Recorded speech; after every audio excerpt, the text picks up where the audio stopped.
बचेगा कैसे? बचना है। जिसने भी ये गुनाह किया है कोई नहीं बचेगा, जेल में तिल तिल करके मरेगा ये सब। नमस्कार, आप देख रहे हैं सिटी पोस्ट लाइव। मैं हूं श्रीकांत प्रत्युष। तो आप लगातार सुन रहे हैं भरत भूषण इनकाउंटर को लेकर लगातार खबरें दिखा रहे हैं, लेकिन आज जो शख्स मेरे साथ हैं वो अपनी बेबाकी के लिए जाने जाते हैं और वो जो बोलते हैं वो सरकार का वचन होता है, माना जाता है, स्टैंड होता है।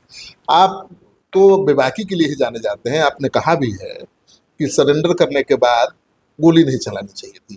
चिराग पासवान भी आज जा रहे हैं, वही सवाल उठा रहे हैं कि सरेंडर करने के बाद क्यों गोली मारी गई। देखिए, पुलिस मुख्यालय के एडीजी स्तर के पदाधिकारी ने कह दिया तो उससे पुलिस प्रशासन में कोई वरीय पदाधिकारी, एक डीजीपी साहब है केवल, तो और राज्य सरकार ने इसको त्वरित संज्ञान लेते हुए माननीय मुख्यमंत्री जी ने न्यायिक आयोग, तो न्यायिक आयोग केवल मुख्य कानून नहीं बल्कि कैबिनेट से इसकी स्वीकृति दे दी, कार्य अवधि तय कर दिया। अब स्वाभाविक है पीड़ित परिवार के पास जो जिनको जिम्मेवारी मिली थी वो जिम्मेवारी का अनुपालन करने भी गए। तो अब राजनीतिक संदर्भ इसके कुछ नहीं है, क्योंकि जब एडीजी एडीजी ने बोल दिया तो उससे वरीय पदाधिकारी नहीं होता जिन्होंने अपना गुनाह कबूल कर लिया कि पुलिस से कहीं ना कहीं गलती हुई, और इसको स्वीकार करने में कोई हिचक भी नहीं है। लेकिन इसका मतलब यह नहीं है कि अपराध करने वाला बख्शा जाएगा। सरकार ने तो न्यायिक जांच का आदेश दे दिया है। सरकार की मंशा पर सवाल नहीं है, सवाल ये है कि पुलिस ने जो किया वो क्या सही था। नहीं, देखिए, अब ये तो जुडिशियल कमीशन को तय करना है। तस्वीर आप देखे होंगे, आपने देखा है। देखिए, कोई भी अतिरेक अति सर्वत्र बर्जेते, इसकी कोई जरूरत नहीं है।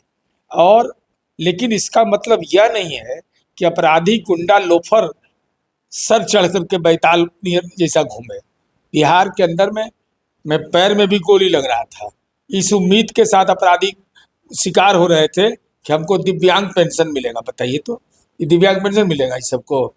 लेकिन भरत तिवारी का मामला दुखदाई है, पीड़ाजनक है, हम सब लोग मर्माहत हैं इससे। लेकिन इस संबंध में जो भी औपचारिक प्रक्रिया पूरी करके, जो भी आपको याद होगा कि आशियाना नगर में मैंने कवर किया था, एक्सपोज किया था पहली बार। वो लालू जी के यहाँ गया था डीएसपी गोली मारने के बाद कि हमने 3 डकैत मार दिया सर। मैं वही था, मैं भागा आशियाना नगर और बताया कि अरे डकैत नहीं मारा है, छात्रों को मारा है। तब आज कहाँ सड़ रहे हैं? जेल में सड़ रहे हैं ना। तो जो गलत करोगे वो जेल में जाओगे। और हम माननीय मुख्यमंत्री जी को बधाई देना चाहते हैं कि उन्होंने कहा है कि भ्रष्टाचार पर जीरो टॉलरेंस की बात कही है। और एक अच्छी खबर यह है कि उन्होंने हर जिले में निगरानी इकाई, हर अनुमंडल में निगरानी इकाई और हर प्रमंडल में निगरानी अदालत बनाने का निर्णय लिया है। ये काबिले गौर है। और इस यूपी के एडीजी को तो हटाया गया, इसीलिए कहा जा रहा है कि कुछ आईएएस को बचा रहे थे। नहीं, अगर कोई बचाएगा तो कैसे बचेगा? सम्राट ने बदल दिया। नहीं, बदल के स्वाभाविक है, बदलना तो स्वाभाविक है।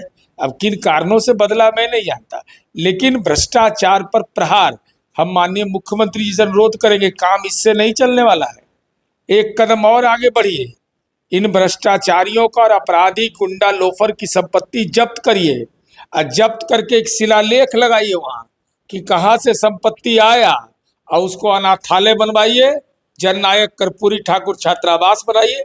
ये बताइए, लालू यादव कहाँ से कौटिल्य नगर में इतना बड़ा जब मकान बना लिए भाई?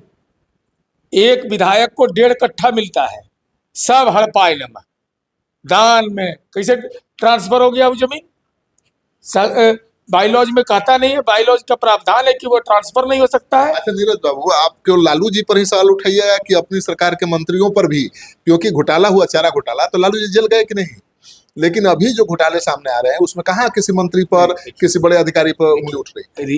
रीशु श्री के मामले में यह मामला न्यायालय भी गया, ऐसा नहीं कि यहीं पर सीमित था। और हमारी सरकार की आर्थिक अपराध इकाई ने इस मामले को दर्ज किया। अब विपक्ष के लोग ये आरोप लगा रहे हैं। आपको भी स्मरण होगा कि जिस समय लालू जी पर मुकदमा हुआ था, लालू जी सरकार में थे केंद्र में, और उस समय चारा घोटाला का मुकदमा हुआ, तो जिसके पास साक्ष्य उनको जाना चाहिए। कौन रोक रहा है? लेकिन केवल अब जाएगा कौन? केवल अधिकारी ही दोषी होगा कि मंत्री भी दोषी होंगे, ये बोल रहा हूँ। अब मैं इस पर कोई, चूंकि मैं उसका डिटेल पढ़ा नहीं हूँ, लेकिन स्वाभाविक रूप से राजकोष के खजाने में अगर टेंडर में अनियमितता हुई है किसके लेवल पर अनियमितता हुई है, मंत्री के लेवल पर तो होता नहीं है टेंडर डिसाइड। तो लालू जी थोड़े चारा घोटाले में प्रमोशन नहीं। दिए या एक्सटेंशन दिए इसलिए ना फंसे। लालू जी चारा घोटाला में इसलिए फंसे कि 190 करोड़ रुपया आवंटन होता था और 245 करोड़ की निकासी कर ली जाती थी। 300 करोड़ का आवंटन होता था, 450 करोड़ का ये। अरे आप तो अपने मंत्रियों के खिलाफ भी मोर्चा खोलते हैं, भ्रष्टाचार का आरोप लगता है, आप काहे नरम हो रहे हैं। नरम काहे होंगे? गरम है कि पूरा सम्राटे चौधरी जी गरम है। जब गरम राज्य के मुख्यमंत्री है तो उनके अधिकार क्षेत्र में छोड़ दीजिए, इलाज करने के लिए कहें कि नेता, अपराधी, ये मंत्री, कोई गड़बड़, एमएलए कोई गड़बड़ रहिएगा तो नपिएगा। अभी जो जातीय रंग देने की कोशिश की जा रही है, नागमणि बीजेपी के नेता है, पूर्व केंद्रीय मंत्री है, ये कितना, इसका कोई औचित्य नहीं है। इस ढंग का बयान दिया जाता है। भाई घटना हुई है, कोई नकार नहीं सकता।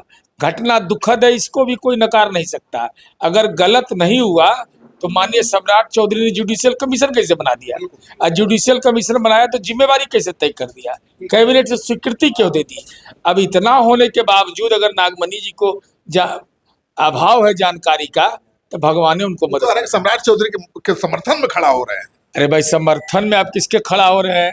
भाई आप कानून के समर्थन में नहीं है तो सम्राट चौधरी जी कानून के प्रधान है ना। सम्राट चौधरी जी विधायिका के एनडीए के नेता हैं, तो उनके द्वारा लिए गए फैसले पर ही आप परोक्ष रूप से सवाल उठा रहे हैं। अब पेट में दर्द हो रहा है तो सेरिडोन से तो ठीक होगा नहीं। चिराग पासवान ने डीएसपी की पोस्टिंग पर भी सवाल उठाया है, बोला कि तो अवार्ड देने जैसा काम हुआ है, वो सम्राट चौधरी जी से भी मिलेंगे और शिकायत करेंगे। बिल्कुल उनको शिकायत करने का अधिकार है चिराग पासवान जी को, लेकिन यह पदाधिकारी मेन स्ट्रीम का एसडीपीओ था, उसको एक साइज में पहुंचाया गया है। तब हम नहीं समझ पाते हैं कि ये मेजर पोस्टिंग है या साइड पोस्टिंग है। ये तो कोई भी कह सकता है पोस्टिंग है, लेकिन ये होना चाहिए था। चिराग कर सवाल उठा रहे हैं, नहीं होना चाहिए। अब वो क्या सवाल उठा रहे हैं, मैं नहीं उस सवाल, आप बताइए अपनी राय। मेरी समझ से उसको साइड पोस्टिंग किया गया है और उसको दंड मिला है। बचेंगे नहीं, वो बचेगा कैसे? बचना है, जिसने भी ये गुनाह किया कोई नहीं बचेगा, जेल में तिल तिल करके मरेगा ये सब। चलिए, तो नीरज कुमार को आपने सुन लिया, कह रहे हैं कि जिसने भी गुनाह किया है बचेगा नहीं, सलाखों के पीछे ही उसकी सारी जिंदगी गुजरने वाली है।